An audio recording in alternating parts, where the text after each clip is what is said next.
جو انہوں نے عوام سے پیسہ لوٹا ہے، اگر یہ کسی کو آفر کر رہے ہیں تو یقین رکھ لیں کہ یہ ریکوری کا ٹائم ہے، پھر آپ سے ووٹ بھی آپ کو نہیں ملے گا اور جو عوام کا لوٹا پیسہ ہے وہ بھی واپس خزانے میں آ جائے گا. چلے اس طریقے تو سے آپ واپس اپنی آ ٹرائی جائے تو مار اچھی کے بات دیکھ لیں، نہیں. ویسے بھی آخری دفعہ ہے.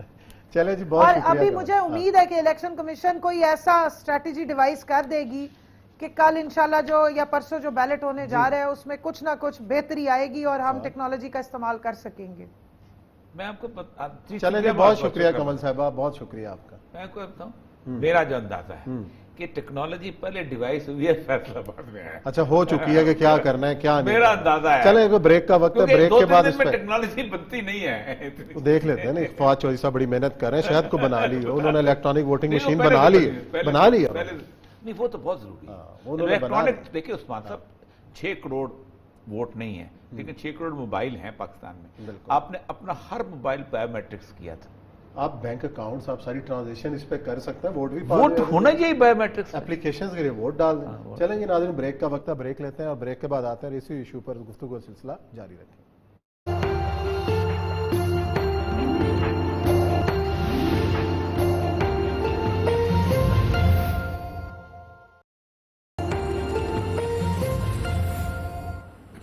جی ناظرین بریک کے بعد ایک بار پھر خوش آمدید. وزیراعظم پاکستان عمران خان صاحب کل جہلم گئے، ایک تاریخی مقامات کا دورہ کیا اور پاکستان کے اندر صحت کے فروغ کے لیے ان کا کہنا یہ ہے کہ بے شمار مواقع موجود ہیں. اور یہ صاحب چونکہ اس معاملے میں انوالو بھی رہے ہیں، ڈی جی آرکیالوجی تھے اور بہت سارے یہ والا جو ریجن ہے جہاں عمران خان صاحب گئے ہیں، اگر اسی ریجن کو لے لیا جائے تو کتنی ایسی چیزیں ہیں کہ جو اٹریکٹ کر سکتی ہیں ٹورسٹ. دیکھیں پہلے تو آپ کلر کہار سے جب آتے ہیں تو آپ ایک راستے سے چوہا صاحب شاہ کی طرف جب جائیں گے تو راستے میں پہلے تو کٹاس راج آتا ہے. کٹاس راج جو ہے یہ انڈیا میں ہندو مذہب کی دوسری بڑی اہم ترین، بنارس کے بعد اہم ترین جگہ ہے جہاں شیو کا آنسو بہا تھا اور وہاں پر وہ پایا. اس سے نیچے کھڑے ہو کے اگر اوپر پہاڑ پہ دیکھیں تو آپ کو ایک بہت بڑا قلعہ نظر آئے گا، بہت بلندی پہ. مجھے یاد اچھی طرح کہ اڈوانی کی بیٹی بتشیپا پرتیبھا وہ آئی ہوئی تھی تو اس نے اوپر دیکھ کے اس کو کہا کہ یہ جو ہے کیا ہے. تو میں بتانے لگا، اس نے کہا پاپا نوز دا ہسٹری. تو اس کو بھی تھوڑا سا اندازہ نہیں تھا تو میں نے اسے کہا کہ یہ بہت امپورٹنٹ ہے، شیو کا مندر بھی ہے ساتھ. تو اس نے کہا یہ بہت اچھی بات ہے، اس کو بھی آپ کریں. تو اور بھی لوگ کھڑے تھے تو میں نے کہا ہمارے لیے بھی امپورٹنٹ ہے کیونکہ یہاں آنند پال کے بیٹے نے اسلام قبول کیا تھا اسی قلعے کے اندر. تو وہ بات آئی کہ آپ پڑھے. وہ نندنا فورٹ جو ہے یہ بنیادی طور پر آنند پال کا قلعہ تھا اور آپ کو پتا ہے جے پال، آنند پال، محمود غزنوی نے 17 حملوں میں بہت زیادہ، اور یہ ہندو شاہی کا جو علاقہ تھا. اس جگہ کے اندر البیرونی آیا تھا اور البیرونی نے بیٹھ کے انسانی ہسٹورک تاریخ کا، سائنٹیفک تاریخ کا بہت بڑا معجزہ کیا تھا. اور اس نے بتایا تھا کہ میں کیسے یہاں بیٹھ کے اس قلعے میں میں نے دنیا کا قطر ناپا تھا اور صرف 20 سینٹی میٹر کا فرق ہے جو اس میں قطر اس نے ناپا تھا. اور البیرونی پہلا بندہ ہے کہ جس نے انڈیا کی تاریخ لکھی تھی، تاریخ ہند. اس سے پہلے انڈیا کی تاریخ کوئی نہ لکھی گئی تھی، ویدیں ہوتی تھی اس میں سے لوگ پڑھتے تھے. تاریخ کی اور وید کی بالکل ایسے جیسے قرآن پاک اپنی جگہ ہے لیکن تاریخ کی کتابیں بالکل اور طرح کی ہوتی ہیں. تو اس نے تاریخ اگر البیرونی تاریخ نہ لکھتا تو شاید آئندہ اگلے 400-500 سال تک کوئی تاریخ کی کتاب ہی ایگزسٹ نہ کر رہی ہوتی. اس کے ساتھ ساتھ اس علاقے کے اندر اسی علاقے کے اندر اسی جگہ پر ایک روٹ ہوتا تھا جو کندھار سے جاتا تھا. اسی روٹ سے سکندر آیا تھا اور سکندر نے بھی اسی رینج کے اندر آ کے لڑائی کی ہے، سالٹ رینج کے اندر. اور سکندر کی جو علاقے کے ساتھ ایک اور جگہ ہے جو کہ اسی رینج کے اندر جو کہ اس کا ہے اپنا روہتاس فورٹ جو شیر شاہ سوری نے بنایا تھا. وہ بھی کمال چیز ہے. اس سے ایک راستہ اوپر جاتا ہے ٹلا جوگیاں. ٹلا جوگیاں وہ جگہ ہے کہ جہاں پورے انڈیا کے جوگی آ کے کیا کرتے تھے، وہ تپسیا کرتے تھے. وہ اور گرو نانک نے وہاں آ کے وہاں بھی اس نے کی تھی. رانجھے نے اپنے کان جو تھے وہاں آ کے چھدوائے تھے. بالا ناتھ جو تھا اس کا جوگی، کیونکہ جوگی جو تھے وہ ٹریننگ یہاں سے لیا کرتے تھے اور 50s تک رہے ہیں یہاں پر. پھر پتہ نہیں کیوں وہ چلے گئے، خود بخود چلے گئے. یا ہمارے ہاں بھی ہم لوگ بھی تو کمال ہوتے ہیں نا کہ ہم لوگ کہتے ہیں کہ نکلنے. تو اصل مسئلہ یہ ہے کہ پورا علاقہ میں تو جس وقت تھا میں بھی کہتا تھا کہ آپ کو اس پورے علاقے کی ایک ہسٹورک ٹریل بنانی چاہیے اور اس ہسٹورک ٹریل کے اندر آپ کو اتنا کچھ ملے گا. آپ کھیوڑا کی مائنڈ سے شروع ہوں اور وہ چلتے چلتے پوری ٹریل بنائیں اور لوگوں کو ایک چھوٹی سی ٹریل بھی بنائیں اور ٹرین بھی بنائیں چھوٹی سی. جی بریک کے بعد ایک بار پھر خوش آمدید. ہمیں اسی ایشو کے اوپر سپریم کورٹ کے فیصلے پہ دو ممتاز قانون دانوں نے جوائن کیا ہے, احمد اویس صاحب اور جناب سابق اٹارنی جنرل عرفان قادر صاحب. السلام علیکم دونوں صاحبان کو خوش آمدید پروگرام کے اندر. گفتگو کا سلسلہ شروع کرتا ہے عرفان قادر صاحب سے. عرفان قادر صاحب, یہ فیصلہ ہوا ہے, اس کے اندر جو امپلیمنٹیشن کی بات ہوئی ہے کہ تمام جو طریقہ کار اختیار کیا جائے, ٹیکنالوجی کی مدد لی جائے, تو یہ ممکنہ کیا کیا چیزیں ہو سکتی ہیں اس حوالے سے؟ سب سے پہلی بات تو یہ ہے کہ یہ جو کہا گیا ہے کہ ٹیکنالوجی کی مدد لی جائے اور خاص طور پہ ریفر کیا گیا آرٹیکل 218 کو, جس میں کہ ان کی جو اٹینشن ہے وہ مبذول کرائی گئی ہے 218 کی طرف, 220 کی طرف, 222 کی طرف الیکشن کمیشن کی. تو یہ تمام چیزیں جو ہیں یہ تو اس سوال میں نہیں ہے جو کہ ریفرنس میں صدر پاکستان نے کیا ہے. جی تو میں سمجھتا ہوں کہ یہ والا حصہ جو ہے سپریم کورٹ کے اس رائے کا, یہ رائے انہوں نے ایک ایسی چیز پہ دے دی ہے جس کا کہ کوئی تعلق اس سوال سے نہیں ہے جو صدر پاکستان نے ریفرنس میں کیا. اب صدر پاکستان نے جو سوال اسپیسیفکلی ریفرنس میں کیا ہے وہ یہ کیا ہے کہ سینٹ کے الیکشنز جو ہیں یہ آیا آئین کے نیچے سمجھے جائیں گے یا یہ الیکشن ایکٹ کے نیچے سمجھے جائیں گے. تو اس پہ سپریم کورٹ نے یہ کہہ دیا کہ یہ آئین اور قانون کے نیچے سمجھے جائیں گے. تو اگر آئین اور قانون کے نیچے سمجھے جائیں گے تو اس کا مطلب ہے کہ پہلے آئین کے نیچے سمجھے جائیں گے, اور آئین میں چونکہ لکھا ہوا یہ سیکرٹ بیلٹ سے الیکشنز ہوں گے, لہٰذا اس میں آپ کوئی امر مانے نہیں رہتا ماسوائے اس کے کہ یہ سیکرٹ بیلٹ سے ہوں گے. اب سپریم کورٹ نے عرفان قادر صاحب, جو سیکریسی کی نئی ڈیفینیشن جو لمٹ طے کر دی گئی ہے, جی جو 54 سال پرانا کیس جو ہے 67 کا کیس, کہ سیکریسی کی ایک ایج ہوتی ہے اور سیکریسی جو ہے اس کے اوپر یہ کوئی نئی بحث جو ہے اس کا آغاز نہیں ہوا. 54 سال اب الیکشنز کے کتنے الیکشن گزر چکے. یہ جو ہے کہ سیکریسی ہے, the ballot therefore has not to be implemented in the ideal or absolute sense. اس کی کیا انٹرپریٹیشن کرے گی لیگل فریٹرنیٹی؟ یہ آپ کا سوال کا جواب جو ہے سب سے پہلے تو مرزا غالب نے دے دیا تھا بہت سال پہلے. ان کا مشہور شعر ہے, تی بنات الناش دن کو پردے میں نہا, جب تو ان کے جی میں کیا آئی کہ اریاں ہو گئی. کہ مطلب 50 سال سے 48 سال سے تو الیکشنز جو ہیں وہ ایک ہی طریقے سے ہو رہے تھے سیکرٹ بیلٹ سے. اب شب کو ان کے جی میں کیا آئی کہ اس کو اوپن کر دیا جائے, ٹھیک ہے نا جی. پہلی بات تو یہ ہے.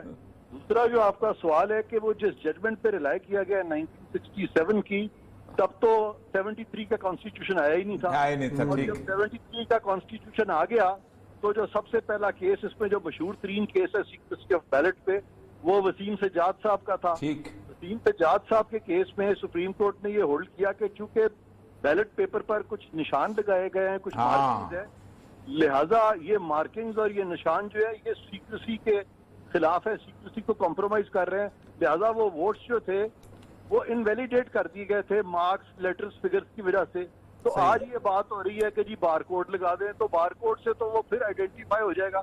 تو لہٰذا یہ جو سیکریسی ہے یہ پرپیچول ہے, یہ at the time of cast of ballot بھی ہے, اور پوسٹ بیلٹنگ سٹیج پہ بھی یہ سیکریسی کمپلیٹ ہے.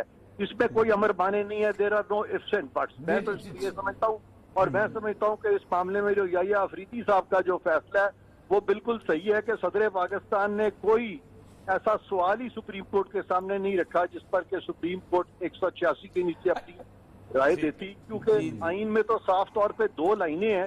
اس میں جب لکھی ہے سیکرٹ بیلٹ اور پچھلے 50 سال سے سیکرٹ بیلٹ سے یہ الیکشن ہو رہے ہیں, تو پھر یہ سپریم کورٹ کو اتنی ہیئر سپلٹنگ جو انہوں نے کی ہے وہ میں سمجھتا ہوں کہ اس کی ضرورت نہیں تھی. اور جو انہوں نے ایکسپیکٹیشنز لگائی ہیں یا گائیڈنس دی ہے الیکشن کمیشن کو وہ بھی ارریلیونٹ.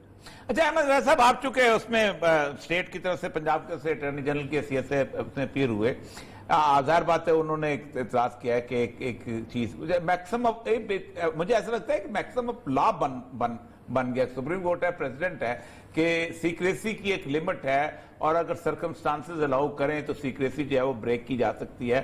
کیا اس کی بنیاد کے اوپر کوئی ایک ایسا 2-3 دن کے اندر سسٹم بن جائے گا کہ جس کے اندر آج سے اگر 10 سال کے بعد یہ دیکھنا پڑے یا 15 سال کے بعد دیکھنا پڑے کہ جناب فلاں ایم این اے نے کس کو ووٹ دیا تھا تو پتہ چل جائے کوئی ہسٹورک ایویڈنس کے طور پہ، آرکائیول ویلیو کے طور پہ؟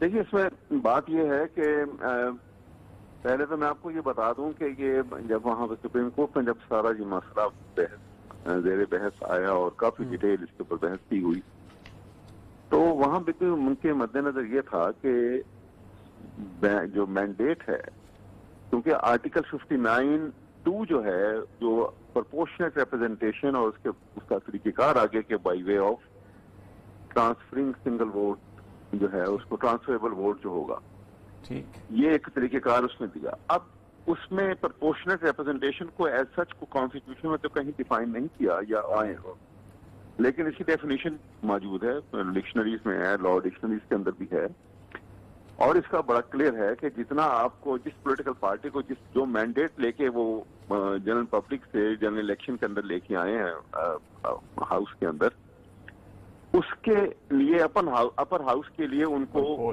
بیس کے اوپر یہ پرپورشنل ریپرزنٹیشن ان کو ملے گی وہاں پر۔ اب وہ مینڈیٹ اگر کوئی اسٹیل کر لیتا ہے، مینڈیٹ از اسٹولن اوے، تو it is a violation of the constitution, یہ پوائنٹ ہے، provision of constitution, meaning there by کہ یہ وائلیشن آف کانسٹیٹیوشن ہو گئی۔ اور اس کے لیے کون ذمہ دار ہے؟ جو انہوں نے اس میں بھی ساری بات کی ہے کہ ساری ذمہ داری الیکشن کمیشن کی ہے، کیونکہ آرٹیکل 218 جو ہے وہ کہتا ہے کہ corrupt practice, guarding against corrupt practice it is the responsibility of election commission. اب اسی وجہ سے انہوں نے وہ جو ڈیوائس کی کہ ہے کوئی آپ ایسے کوئی میکینزم جو ہے وہ اس میں بھی جو مینشن کیا ہے انہوں نے کہ وہ نادرا کے ساتھ کر کے آپ کو سیٹ اپ کر کے کوئی ایسی ڈیوائس ہو کہ جہاں پہ آپ اس کی ایسی چونکہ سیکریسی، یہ بھی انہوں نے یہ بڑی چیز زیر بحث رہا اور آئی بات کہ سیکریسی جو ہے، سیکریسی آف بیلٹ جو ہے، یہ کوئی ایبسولوٹ نہیں ہے۔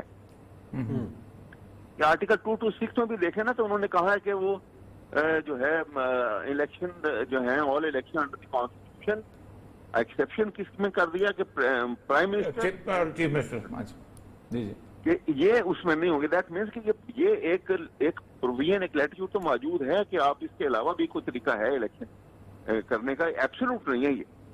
تو اٹ از دی سرکمسٹانسز، یہ ایکسپیرینس سے ہم لوگ گزر رہے ہیں، اور جو گزرے ہیں پاسٹ میں وہ ایکسپیرینس لا جو ہے وہ تو آپ کے سامنے جس ایکسپیرینس سے آپ گزرتے ہیں، جو آپ کو سرکمسٹانسز جو سامنے آتے ہیں وہ آپ کو مجبور کرتے ہیں کہ آپ نے قانون سازی کرنی ہے، ٹھیک، اور اس کے مطابق آپ قانون بناتے ہیں، اور وہ اس چینج کو میٹ کرنے کے لیے سوسائٹی میں، سوسائٹی از ایور ڈائنامک، تو جو تبدیلی سوسائٹی میں آ رہی ہے اس کے مطابق آپ نے لا میں بھی تبدیلی کرنی ہوگی۔ یہ ایک بیسک چیز ہے۔ تو ہم یہ سمجھتے ہیں کہ یہ اس لیے بھی ضروری ہے کہ پاکستان میں عوام کی نظر کے اندر سب سے پریسٹیجیس انسٹیٹیوشن جو ہے وہ پارلیمنٹ ہے، اور پارلیمنٹ جو ہے وہ اس میں پارلیمنٹیرین کی عزت ہوگی تو اس کی انسٹیٹیوشن کی عزت بڑھے گی، ٹھیک ہے، اور اس کی عزت اگر کوئی انگلی اٹھاتا ہے کسی پارلیمنٹیرین کے اوپر، اس کی انٹیگریٹی کے اوپر، تو یہ ایک بہت I think the worst thing for parliamentarian for the institution as well. آپ کیا خیال سمجھتے ہیں کہ یہ جو اس سے جو الیکشن کمیشن جو ڈیوائس کرے گا، جو فنامنا، وہ فنامنا جو ہے وہ اس کو روکنے میں مدد دے گا؟ کیا اتنا ٹائم ہے اتنا ٹائم ہے کہ فنامنا ڈیوائس ہو سکے گا؟ نہیں، میرا پہلی بات درست ہے کہ نہ تو ٹائم ہے، نہ میں نے جو وہاں پہ 2 دن ان کو بلایا تھا، نہ میں نے محسوس کیا ہے، جو میرا اپنا خیال ہے تیار ہیں وہ، ہاں جی، چیف الیکشن کمیشن نے جس انداز میں وہاں پہ ایڈریس کیا ہے آ کے، مجھے تو ان سے کوئی امید نہیں ہے ویسے پرسنلی، اچھا، آنیسٹلی میں آپ کو بتا رہا ہوں۔ لیکن ان کے سوالات کے جوابات بھی بالکل مختلف تھے، صحیح کہہ رہے ہیں آپ، صحیح ہے، بالکل، اور بالکل انڈیفرنٹ ایٹیچیوڈ تھا ان کا، اور ان کو جیسے ان کو ادراک ہی نہیں تھا کہ آرٹیکل 218 کے اندر ان کی کتنی بڑی ذمہ داری ہے۔ اور یہاں بھی انہوں نے دیکھا پورے پاکستان کی ساری اتھارٹی ان کو دیتی ہے کہ آپ جہاں چاہیں، جس ڈپارٹمنٹ کو چاہیں، جہاں ہر کوئی جو ہے وہ اٹ از یور ڈسپوزل، کہ آپ کے کہنے کے اوپر ہر کوئی موو کرے گا اور آپ کی